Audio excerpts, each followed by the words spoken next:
사랑하는 성도 여러분, 요즘 사는 것이 어떻습니까? 낮에는 열대, 밤에는 열대야, 낮에는 폭염 가운데 정말 너무나 지치고 24시간 지치고 또 사람들로부터 이런 말 저런 말 들으면서 짜증도 나고 또 감정이 일어나고 그러진 않습니까? 여러분 가운데 정말 행복감을 좀 찾으며 살고 있습니까? 가정생활은 정말 행복함이 있습니까? 직장 생활에 여러분 기쁨과 행복함이 있습니까? 혹여 교회 생활마저도 정말 여러분 안에 진정한 행복함이 있습니까? 우리 모두가 다 진정한 행복을 추구하고 찾아가지만, 그러나 내가 추구하는 행복이 무엇인지, 그리고 내가 추구하는 행복은 어떻게 찾아야 하는지 그 생각들도 다 다르고, 그리고 그 방법들도 다 다른 것 같습니다. 그런데 여러분, 성경에서는 놀랍게도 우리가 찾는 이 행복의 하나의 가장 명확한 원리가, 그것은 하나님께 있음을 말씀하고 있습니다. 하나님께서 행복의 근원이 되시기 때문에, 축복의 근원이 되시기 때문에, 하나님께서 우리 인생을 행복 가운데 이끄시는 유일한 인도자가 되시기 때문에, 우리가 그분을 만날 때, 우리가 예수 그리스도를 만날 때 거기에서 진정한 행복이 시작된다라고 말씀하고 있습니다. 그러므로 아직까지도 여러분의 가족이나 또 여러분의 지인들 가운데 예수 그리스도를 만나지 못해서, 그래서 인생한 진정한 그 행복을 시작하지 못한 분들이 있다면, 우리 끊임없이 그들이 어서 예수를 만날 수 있도록 그렇게 기도하며 노력할 수 있어야 할 것입니다. 더 나아가서 오늘 우리 모두가 이미 예수를 만났다라고 한다면, 이제는 예수를 좀 더 깊이 알아감으로 말미암아, 예수를 더 크게 알아감으로 말미암아 그 예수 안에서 여러분이 주어지는 더 행복이 더 커져가는, 더 은혜가 더 깊어져가는 그런 역사가 있기를 주의 이름으로 축원합니다. 안타깝게도 사람들은, 믿는 사람들이나 믿지 않는 사람들이나 엉뚱하게도 많은 경우에 행복을 이상한 곳에서 찾고자 하는 경우가 있는 것입니다. 마치 물고기를 찾기 위해서 강으로 가는 것이 아니라 산으로 가는 사람들처럼 그렇게 엉뚱한 곳에서 행복을 찾고자 하다가 결국은 헤매고 미궁에 빠지고 그러는 것이죠. 요한복음 4장에 나오는 그 야곱의 우물가를 찾았던 그 수가성의 한 여인이 그와 같았던 것입니다. 그 여인의 가치관은 남자를 잘 만나면 거기서 행복함이 있을 거라고 생각을 했습니다. 그래서 이번에 이 남자를 만나면 내가 행복해질 거야 라고 소망했는데 그렇지 못한 것입니다. 또 새로운 남자를 만나면 그 남자를 통해 다시금 행복은 시작될 것이라고 믿었지만 역시나 또 실패하고, 또 다른 남자를 만나면 다시금 행복이 찾아올까 싶었는데 번번이 그렇게 실패합니다. 5번의 남자를 거쳐가서 지금 만난 남자에게서 여전히 자신의 진정한 인생의 목마름은 해결되지 못했던 것입니다. 그러니 동네에서 이 사람은 얼마나 고립되고 또 소외됐겠습니까? 사람들로부터 계속 수군거림을 당하고 뒷담화를 당하고, 많은 사람들은 쑥덕거리지 않았겠습니까? 그 여인을 향해서. 이 여인은 사람들의 눈을 피해서 다닐 수밖에 없었고, 사람들이 모이는 곳에는 갈 수가 없었고, 심지어 먹을 물을 구할 때에도 사람들이 드나들지 않는, 사람들이 일상을 좀 피하고 쉬는 시간, 한낮의 정오에 뜨거운 그 12시 경에서야 겨우 물가로 나가는 그런 눈치 있는 인생이 될 수밖에 없었던 것입니다. 그날도 그렇게 사람들의 눈을 피해서 한낮 정오에 그렇게 떼약볕 가운데에 자신의 목마름을 해결하기 위해서 물을 기르러 우물가에 나갔는데, 놀랍게도 거기에 예수님이 와 계셨습니다. 예수님이 이 여인을 만나시기 위한 목적을 가지시고 일부러 이 사마리아 성읍까지 찾아오시게 된 것입니다. 그리고 이 두 사람 간의 대화가 시작이 됩니다. 먼저 예수님 말씀하시죠. 내게 물을 좀 주시오. 내게 물을 좀 달라라고 하는 이 예수님의 말에 여인은 공격적으로 대답합니다. 당신은 유대인인데 사마리아 여인인 나에게 어찌해서 물을 달라 합니까? 누군가 낯선 사람이 물을 달라고 하면 예, 여기 있습니다, 드시죠 라고 하든지, 아니면 싫습니다, 못합니다 라고 하든지, 아니면 묵묵부답 대답을 안 해도 될 것인데, 굳이 이 여인은 당신이 유대인인데 왜 사마리아 사람, 평소에 그렇게 경멸하는 대상인 우리를 향해서 그렇게 물을 달라 요구하느냐? 못 주겠다는 거죠. 못 주겠는데, 그런데 너무나 아주 공격적으로 거부하고 있는 것이죠. 예수께서는 그 여인의 말에 대해서 내가 만일 하나님의 선물과 그리고 또 내게 물을 좀 달라라고 하는 사람이 누구인 줄 알았더라면 너는 그에게 구하였을 것이고 그는 너에게 생수를 주었을 것이다. 이런 말씀을 하세요. 생수를 준다. 이 여인이 기가 찹니다. 무슨 말인지 말이죠. 놀라면서 그 상대를 향해서 그렇게 말하는 것이죠. 주여, 물 기를 기릇도 없고 이 우물은 깊은데 당신이 어디서 생수를 얻겠사옵나이까. 이 말을 좀 풀어 얘기하면, 여보세요 아저씨, 지금 당신은 지금 물을 뜰 만한 그릇 하나, 장비 하나 가지고 있지도 않으면서 어디서 물을 주겠다라고 그렇게 거짓말을 칩니까? 그러고 있는 거죠. 예수님이 이 여인의 말에 대해서 더 말씀하십니다. 네가 말하는 이 우물물을 마시는 자마다 다시 목마르겠지만 그러나 내가 주는 물을 마시는 자는 영원히 목마르지 않으리라. 내가 주는 물은 그 속에서 영생하도록 샘물이 될 것이다. 이런 말씀입니다. 영생하는 샘물을 주신다라고 하는 말에 여인의 눈이 휘둥그레져요. 정확히 못 알아듣습니다. 어라, 목이 마르지 않은 물을 주신다. 주여, 그러면 그 물을 나에게도 좀 주시오. 그래 나도 목마르지 않게 하시고 다시 이 물을 기르러 올 필요도 없게 좀 해주시오 라고 말해요. 여러분, 지금까지 이 대화들은 서로 겉도는 거예요. 예수님은 지금 영원히 목마르지 않는 생명의 생수에서 말씀하시는데 여인은 또 마시고 마시는 지금 물 부족 문제를 해결해 달란 말이죠. 예수님은 지금 하늘의 물에 대해서 얘기하는데 이 여인은 지금 땅의 물에 대해서 이야기하고 있는 거예요. 예수님 못 알아듣는 이 여인을 향해서 화제를 전환하는 것입니다. 가서 내 남편을 데려오라. 여인이 깜짝 놀랍니다. 지금 있는 남편도 내 남편이 아니로다 말씀하는 주님의 말씀이에요. 자신의 심령의 깊은 곳에 숨겨놓은 정곡이 찔리는 것처럼 말이죠. 예수님은 그 여인이 가장 무엇을 고민해하는지를, 그 인생의 가장 그 깊은 곳에 그야말로 해결되지 않은 인생의 진정한 목마름이 무엇인지를 주님 알았다는 거예요. 그것을 캐묻는 것이죠. 그러면서 예수님께서 내가 메시아고 내가 그리스도라고 자신을 밝히 보이시게 됩니다. 여러분, 지금까지 장면에서 이 사마리아 여인의 그 아쉬움이 있다라고 한다면 그 여인에게서 큰 실수가 있다면 무엇입니까? 자신의 영원한 그 샘물이 되어줄, 영원한 생수가 되어주시는 생수의 근원 되시는 그 예수 그리스도가 자기 앞에 있는데도 불구하고 그 예수를 발견하지 못한 거예요. 깨닫지 못한 것입니다. 여러분, 수많은 사람들이 예수님을 만나지 못한다면, 오늘 우리가 기독교 공동체 안에 있지만 진정한 예수 그리스도를 경험하지 못한다면 오늘 우리가 예수 안에 영원히 솟아나는 그 샘물을 우리도 경험할 수가 없게 되는 것입니다. 그러나 많은 사람들은 물질적인 풍요에서 행복이 온다고 생각합니다. 사회적인 어떤 그런 그 성공에서만 어떤 행복이 온다고 생각합니다. 다른 사람이 나를 인정해주고 알아주는 데서 행복이 온다고 생각해요. 그래서 대기업이나 이름 있는 회사에 취직하면 그것이 행복이고, 비싼 차를 가지고 다니면 그것이 행복이고, SNS에서 좋아요라고 많이 그렇게 받으면 그것이 행복인 줄로 생각합니다. 이런 것들이 다 지금 이 사마리아 여인이 남자를 얻으면, 남자를 만나면 거기서 행복을 찾을 수 있을 거라고 생각하는 그 행복의 본질을 외부적인 어떤 조건, 어떤 관계, 그런 데서 얻는 것이라고 생각하는 엉뚱한 시도와 똑같은 것이에요. 여러분요, 우리가 돈을 많이 벌어도, 높은 자리에 올라도 마음속 그 깊은 곳의 공허함과 우리 안에 그 영원한 그 갈증은 해결되지가 않는 것입니다. 오늘 우리 안에 진정한 만족은, 진정한 행복은 예수 그리스도 안에서, 예수 그리스도께서 주시는 그 내면의 평화가, 예수님이 주시는 그 내면의 충만함이 주어질 때 오늘 우리 안에 진정한 만족과 그 행복이 일어날 수가 있게 되어지는 것입니다. 보십시오.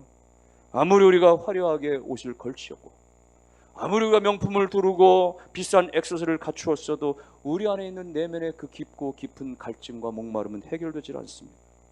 우리 안에 있는 내면의 그 공허함들과 그 말할 수 없는 목마름들은 영적인 생명수가 되시는 예수 그리스도를 만나고 그분의 말씀을 들음으로 채워지고 해갈되어지는 것입니다. 사마리아 여인이 그 예수를 만나니까, 메시아 되신 예수 그리스도를 만나는 순간, 깨닫는 순간 그의 눈이 확 열려져 버리고 그 안에 믿음이 넘쳐나기 시작했어. 그건 더 이상 이 물을 깃는 것에 그 의미를 두지 아니하고 물동이를 내 던지고 자신이 만난 예수 그리스도를 감출 수가 없어서 그렇게 조금 전까지 사람들을 피해 다녀 부끄러워했던 그 마을 사람들 한복판에 달려가서 내가 예수 그리스도를 만났다, 생명의 강수가 되시고 내 심령을 새롭게 하시는 예수 그리스도를 와서 보십시오 라고 증거할 수가 있었던 것입니다. 사랑하는 성도 여러분, 여러분 모두가 생명의 생수가 되시는 예수 그리스도를 다 만나시고 그분 안에서 인생의 모든 공허와 인생에 말할 수 없는 모든 목마름이 다 해결되는 은총이 있으시기를 주님의 이름으로 축원합니다. 오늘 우리가 읽은 이 출애굽기 17장의 말씀도 같은 맥락에서의 주제를 설명하고 있습니다. 이스라엘 백성들이 출애굽했습니다. 광야 중에 물이 떨어졌어요. 르비딤이라고 하는 곳에 갔는데 물을 구할 수가 없었습니다. 백성들은 난리하기 시작합니다. 여러분이 보십시오. 하나님께서 이끌어 주셨는데 하나님 인도하시는데도 불구하고 물 부족이 일어나는 거예요. 모세 같은 그야말로 현명하고 놀라운 영적인 그런 지도자가 이끌고 있는데도 불구하고 물 부족이 일어나는 것이에요. 여러분, 이것이 신앙이고 우리 인생이고 삶인 것입니다. 어떤 사람들은 그렇게 생각해요. 내가 예수만 믿으면, 내가 교회만 다니면, 내가 신앙생활하면 마치 모든 것이 다 해결될 것이라고 하는 말이죠. 문제는 하나도 없고 문제가 설사 있다고 할지라도 그야말로 한 방에 해결될 만사 형통 같은 말이죠. 천하무적 같은 인생이 될 거라고 착각을 합니다. 그렇지 않습니다. 물론 하나님은 저와 여러분들이 인생 가운데서 그야말로 우리가 형통하게 은혜 가운데 그렇게 잘 살기를 하나님 원하시지만, 우리가 번성한 삶을 살기를 하나님 원하시지만, 그러나 궁극적으로 하나님이 저와 여러분 가운데 원하시는 것은 어떠한 형편에서도 우리가 하나님을 인정하며 하나님을 영화롭게 하는, 경유하는 그런 삶을 살기를 원하시는 것이에요. 비록 우리가 가난에 처한다 할지라도, 비록 우리가 비천과 우리가 질병과 때로는 약함과 실패 가운데 있다고 할지라도 그때도 여전히 우리가 구원의 하나님 되시는, 생명의 하나님 되신 그 하나님을 인정하는 그 믿음을 바라시는 하나님을 바라보기를 주님의 이름으로 축원합니다. 그러므로 오늘 우리가 물이 없는 상황 가운데서도 기다릴 수 있어야 됩니다. 우리 이끄시는 하나님, 인도하시는 하나님, 당장 내가 정말 목이 말라 죽을 것 같은 상황 속에서도 그 하나님을 끝까지 신뢰하는 믿음이 성숙한 성도의 모습이 되어지는 겁니다. 안타깝게도 이스라엘 백성은 그렇지 못했어요. 많은 은혜와 경험을, 축복을 경험했었지만 지금 당장에 이 물이 없는 이 고통 앞에서는 그들은 그야말로 아우성입니다. 모세를 향해서 원망하기를 당장 우리 앞에 물을 갖다 놓으시오, 우리로 하여금 물을 먹게 하시오. 당신이 우리를 애굽에서 이끌어냈는데 우리를 책임져야지, 우리를 여기서 이렇게 죽게 하면 됩니까 말이죠. 화를 내면서 달려드는 거예요. 모세가 얼마나 깜짝 놀랐든지 말이죠. 하나님 나가 엎드려 기도하기를, 하나님 어떡하면 좋겠습니까? 저들이 나를 돌로 쳐서 내가 죽을 것 같습니다. 그때 하나님께서 모세에게 주시는 말씀인 거예요. 5절 말씀해 보니까 5절에 여호와께서 모세에게 이르시되 백성 앞을 지나서 이스라엘 장로들을 데리고 나일강을 치던 내 지팡이를 손에 잡고 가라. 하나님 명령하셔서 그대로 지팡이를 잡고 가서 그렇게 바위를 두드리니까 거기서 물이 솟아나고, 그래서 이스라엘 백성이 다 마시는 물 부족의 문제가 한 번에 다 해결되는 은혜가 일어나게 됐습니다. 그런데 여러분이 이 장면에서 우리가 좀 주의 있게 살펴볼 부분이 있습니다. 하나님께서 이 물이 없는 상황 가운데 물을 내셔서 이스라엘 백성들로 하여금 물을 마시게 하게 하실 때에 그냥 지팡이를 짚고 가라고 말씀하신 것이 아니라, 여기 보면 지팡이라고 하는 단어 앞에 수식어로 붙였는데 바로 나일강을 치던 내 지팡이를 가지고 가라. 나일강을 치던 그 지팡이라고 말씀하시는 거예요. 무슨 말씀이에요? 모세야, 너 지금 내가 들고 있는 그 지팡이가 어떤 능력의 지팡이인 줄 알고 있니? 지난날 그 지팡이를 들고 네가 강물을 향해서, 나일강을 향해서 그렇게 쳤을 때 강물이 피로 변하고, 그 지팡이를 들고 홍해 앞에서 기도할 때에 물이 갈라지는 그 능력의 지팡이를 네가 지금 손에 들고 있는 거야. 너 그거 지금 기억하고 있느냐? 어쩌면 모세는 그 사실을 까마득히 잊었는지 몰라. 사실 그 지팡이가 뱀으로 변한 적도 있었고, 그 지팡이를 들고 그렇게 하늘을 향해 선포할 때 수많은 이 재앙들과 이적들이 일어나고 바닷물이 갈라지는 그런 기적들을 경험했었지만, 지금 이 시간은 이 뙤약볕 가운데, 사막 한가운데 그렇게 자기의 늙은 몸 하나를 지탱해주는, 내 몸 하나를 받쳐주는 그냥 나무 막대기 지팡이 정도로 그렇게 생각하고 의지하며 일반적인 그 지팡이 정도로 생각했는지 모릅니다. 하나님께서 그를 향해서 깨우쳐 주시는 거예요. 나일강을 치던 그 지팡이를 가지고 가라. 하나님이 역사하지 않았느냐? 지난날에 세월이 지났어도, 지금 환경이 바뀌었어도 하나님 여전히 동일하신 하나님이시고 인도자가 되신 그 하나님을 끝까지 신뢰하라. 그것이. 여러분, 모세에게 아쉬움이 있다면 무엇이겠어요? 모세에게 지금 문제가 있다면 무엇이겠습니까? 하나님의 그 능력의 지팡이를 자기 손에 들고 있음에도 불구하고 하나님이 자기와 함께 하셨던 그 놀라운 기적의 하나님을 깨닫지 못하고 있었던 것이죠. 그래서 하나님이 그의 눈을 열어주시는 거예요. 그 지팡이를, 나일강을 쳤던 그 지팡이를, 홍해를 갈랐던 그 능력의 지팡이를, 하나님이 함께 하셨던 그 놀라운 역사를 지금도 행하라고 말씀하고 있는 것이죠. 여러분, 매일같이 광야를 그렇게 들고 다녔던, 수없이 모래밭을 치고 그렇게 다녔던 그 함께했던 그 지팡이, 그것은 하나님이 함께 하셨던 능력의 지팡이요, 은혜의 지팡이요, 축복의 지팡이였던 것을 잠시 잊었던 것입니다. 여러분, 우리가 예수 그리스도 안에서 구원받고 하나님의 자녀가 된 것이 너무나 감격스러웠고, 예배당에 나오는 것만으로도, 찬송 한 곡 부르는 것만도 너무나 감격스러웠고 기쁨으로 충만했었으나, 그래서 세상 모든 것을 다 얻은 것처럼 감격에 그렇게 우리가 있었으나, 세월이 지나고 또 삶의 여러 가지 어떤 것에 치우치고 하면서 우리가 그 하나님의 임재와 그 하나님의 능력을 다 우리가 잊어버리고 말이죠, 여전히 하나님 계시지 않은 것처럼 그렇게 우리가 의심하면서 말이죠.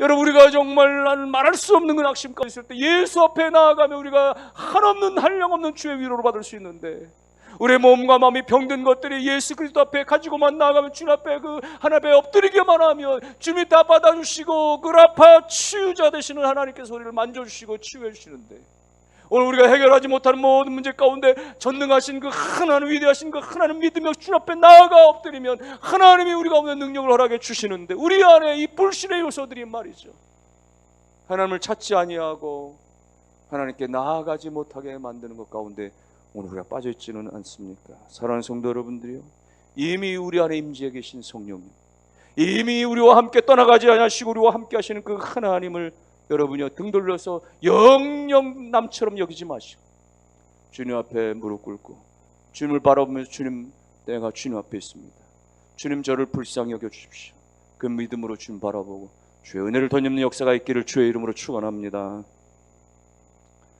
오늘 저와 여러분이 살아가는 이 시대는 얼마나 두려움으로 가득 찬, 안타까움으로 가득 찬 시대입니까? 아침마다 우리는 뉴스를 보기가 두려울 정도의 시대는 아닙니까? 전 세계적으로 전쟁은 끊어지지 않고 계속되어집니다.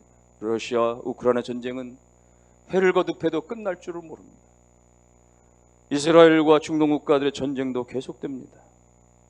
최근에는, 지난 주간에는 또 태국과 캄보디아에서 갑자기 또 국지전이 일어나고 그 교전들이 계속해서 이곳저곳에서 발생하고 여전히 확전 가운데 있습니다. 어떤 나라에서는 같은 나라 안에서 정부군과 반군 사이에, 아시아권에서 아프리카권에서 수없이 전쟁들이 나고, 이런 전쟁들로 말미암아 수많은 생떼 같은 젊은이들이, 그 심지어 청소년들까지 동원되면서 그야말로 말할 수 없는 비참함 가운데 놓이지 않습니까? 세계적인 기후재난은 얼마나 심각합니까? 100년 만에 폭염이다, 200년 만에 폭우다라고 하면서 수많은 인명피해가 속출합니다. 코로나 팬데믹도 있었지만 신종 바이러스가 그때그때마다 일어납니다. 최근에 세계 곳곳에서 댕기열과 유사한 감염병이 발생하고 이로 인한 사망자도 발생하고 있습니다. 여러분, 세계적으로 어떤 현상들은 차치하고서라도 오늘 우리 개인에게서는 어떻습니까? 오늘 우리에게도 여전히 절망적인 요소가 있고, 뜻하지 않은 질병이 찾아오고, 그야말로 실패가 있고 좌절이 있고 사고가 있고 어려움이 있지 않습니까? 여러분, 우리가 당하는 여러 가지 이런 혼란에 일어나는 기가 막힌 요소들 가운데 오늘 믿음의 사람들, 성도는 어떻게 해야 돼요? 사도 바울이 이에 대해서 권면합니다. 로마서 5장 3절과 4절 말씀에, 우리가 환난 중에도 즐거워하나니 이는 환난은 인내를, 인내는 연단은 소망을 이루는 줄 알미로다. 환난은 누구나 다 당할 수 있습니다. 환난은 다 두렵습니다. 불안합니다. 고통스럽습니다. 그러나 여러분요, 믿음 안에서는 우리가 그가 환난 중에도 즐거워할 수 있는데, 왜냐? 이 환난마저도 하나님의 섭리 가운데 있으며 하나님께서 우리를 통치하시면서 우리를 더 연단하시고 우리를 더 미래의 소망을 갖게 하시기 위해서 우리 가운데 주시는 것이라 우리 믿기 때문에, 여러분이 하나님을 바라볼 수만 있다면, 하나님을 의지할 수만 있다면, 지금의 여러 가지 역경도 환난도 어려움도 오늘 우리가 잘 견뎌내고 믿음으로 주를 바라보면서 마침내 하나님의 은혜 가운데서는 우리 모두가 다 되시기를 주님의 이름으로 축원합니다. 어떤 한 가정의 가장이 말이죠, 이 계속되는 경제 불안 가운데 결국 일자리를 잃어버리고 실직을 당하고 너무나 절망 가운데 빠졌습니다. 그 말할 수 없는 그런 비참한 마음 가운데 모든 걸 자신의 무능력한 탓으로 생각하면서 미래는 어떻게 될 것인가, 그 불안감 가운데 도무지 잠을 잘 수가 없습니다. 밤마다 불안감과 이 우울감에 시달리던 그가 어느 날 우연치 않게 교회를 찾고 그리고 말씀을 듣다가 귀가 열렸습니다. 시편의 말씀을 듣다가 시편 40편 17절의 말씀이 귀에 들어왔습니다. 나는 가난하고 궁핍하오나 주께서 나를 생각하시오니 주는 나의 도움이시오 나를 건지시니. 나는 가난하고 나는 궁핍하고 나는 실패했는데 주님께서 나를 생각하신다라고. 주님께서 나를 생각하시고 주님만이 나의 도움이시라는 것이 처음에는 단순한 위로로 다가왔으나, 그런데 내가 해결할 수 없는 나의 인생의 문제를 해결할 수 있는 유일한 근원은, 유일한 능력은 하나님께 있다라고 하는, 하나님만이 나의 도움이시라고 하는 사실이 믿어지기 시작했습니다. 전에 없던 용기가 솟아나기 시작했고, 전에 없던 새로운 생각과 아이디어가 일어나기 시작했고, 마침내 하나님의 은혜 가운데서 그 어려움의 가운데서도 긍정적으로 믿음을 가지고 다시 일어설 수 있었다는 것입니다. 여러분, 우리가 살다 보면 누구나 다 힘든 시간을 맞이하지 않겠습니까? 예상치 못한 질병이 찾아와서 우리를 그야말로 힘들게, 경제적인 어려움 가운데 우리로 하여금 빠지게, 관계 가운데 누군가의 그 갈등의 골 때문에 너무나 힘겹게, 미래에 대한 불안감 때문에 오늘 마치 우리가 말이죠, 사막의 한복판에서 정말로 그 목마름과 타 들어가는 것 같은 그 고통 가운데 지쳐버리지 않겠습니까? 그 영혼의 목마름 때문에 말이죠, 오늘 우리의 신앙이 다 갈가져 버리고 말이죠, 우리의 신앙이 다 식어져 버리고 말이죠, 어떤 때는 정말 하나님 살아계십니까? 하나님 살아계시면 왜 안 도와주세요? 우리 가운데 의심이 일어나게 되어지고 말이죠. 여러분, 이때 우리가 영원한 생명수가 되시는 하나님을 바라볼 수 있어야 됩니다. 예수 그리스도가 이미 그 십자가의 사랑으로 우리 가운데 여전히 서 계신 사실을 우리가 깨달을 수 있어야 됩니다.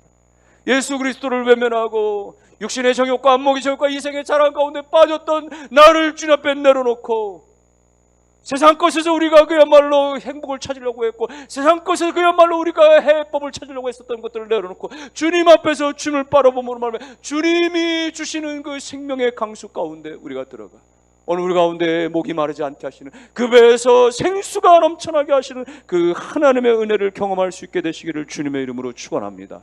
주님은 여전히 우리 가운데 기다리고 계십니다. 우리가 나오기만 하면 주님 저를 도와주세요, 주님 저를 불쌍히 여겨주세요, 주님만이 저의 도움이 되십니다라고 우리가 주님 앞에 나와 부르칠 때 주님이 우리의 모든 속사정을 하시고 주님이 우리의 모든 목마름을 하시고, 오늘 우리 가운데 영원히 목마르지 아니하는 주님만이 주실 수 있는 그 생의 가장 중요한 은혜의 축복들을 허락해 주시는 것입니다. 그러면 오늘 모세처럼 자신이 이미 들고 있었던 그 지팡이, 그러나 그것이 하나님의 능력의 역사였다는 것을 깨닫는 순간 백성들의 목마름을 해결할 수 있었던 거죠. 그 사마리아의 한 여인이 말이죠, 예수 그리스도를 코앞에 두고서도 인생의 목마름을 그저 세상의 사람의 방법으로만 찾으려고 헤맸던 그 잘못된 것들이 예수 그리스도를 만나고 깨닫는 순간에 다 벗어졌던 것처럼, 오늘 저와 여러분들이, 오늘 우리의 자녀들이 예수 그리스도를 만나심으로 말미암아 예수 그리스도가 주시는 그 생명의 말씀으로 말미암아서 오늘 우리 안에 진정한 행복이 무엇으로 주어지는지, 오늘 우리 가운데 진정한 기쁨이 무엇으로 주어지는지, 진정한 만족과 감격이 무엇으로 주어지는지를 몸소 체험하는 놀라운 은혜가 일어날 수 있기를 주의 이름으로 축원합니다. 그러므로 우리의 고백은 예수 그리스도가 창조주십니다. 예수 그리스도가 구원자십니다. 예수 그리스도가 섭리자요, 예수 그리스도가 내 인생의 인도자가 되십니다. 온전히 고백함으로 말미암아 삶의 모든 절망의 상황을 소망 가운데 이겨나가시고 극복하시며 마침내 하나님을 찬송하며 사는 우리 모두가 다 되시기를 주님의 이름으로 축원합니다.